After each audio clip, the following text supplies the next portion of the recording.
It's been confirmed that the children's ward and doctor-led maternity service at Stafford Hospital could close earlier than expected in February next year.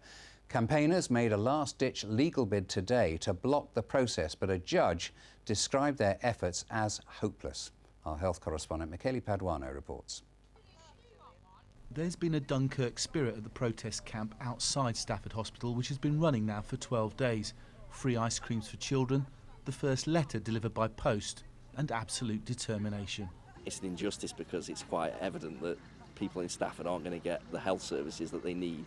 I don't understand why this hospital needs to be shut down or anything like that when it's a perfectly good hospital and it's fine the way it is. Personally, my dad would be dead by now. Should have gone to UHS, and I asked for Stafford, and he's still in the land of the living. We're very, very lucky. Today, protesters hope to obtain a judicial review based on the number of children treated at Stafford, and that the Health Secretary ordered a review of maternity at the same time as agreeing to downgrade it. Mr Justice Phillips said the appeal was essentially hopeless and said it would be extraordinary for the Secretary of State not to be able to look at broader issues. Despite the apparent hopeless odds, they vow to fight on. We're not going anywhere. The government, the TSA, they might think they've won today. Yep, this is battle 2 in the courts. They've won. There's plenty more to come, and we're not giving up. It may be too late. Draft documents seen by the BBC suggest that the maternity service and Shugborough ward, the ward for children at Stafford, could close as early as February. I put that to the clinical commissioning group, which pays for the service. It's about clinical safety, and what we've got to make sure is that services are safe for patients. Clearly we've got a TSA recommendation that's been approved by the Secretary of State.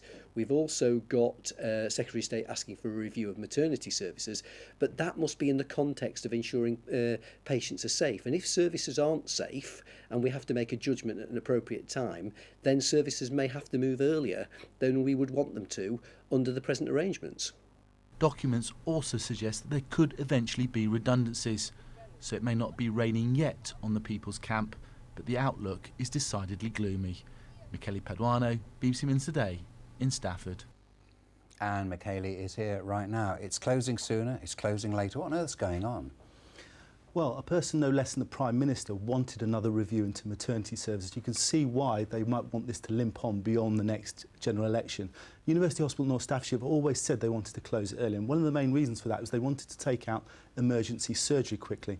And if you take out emergency surgery, then if you have children and mothers in the hospital and you can't perform emergency surgery, then there's a danger that something could happen to them.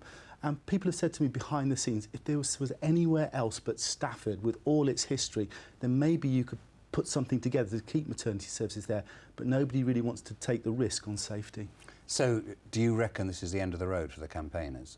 Well, they say not. They say they've got another appeal up their sleeve, but it's become more than about Stafford now. They've been joined by people from Lewisham and from Redditch at the protest camp. And clearly what's going on here is elsewhere, there's an attempt by government to squeeze district general hospitals financially and to try and reduce the number of district general hospitals. These campaigns and all the difficulties that are occurring make it far more difficult and maybe mean that their stomach for the fight becomes reduced in future. Michele, thank you.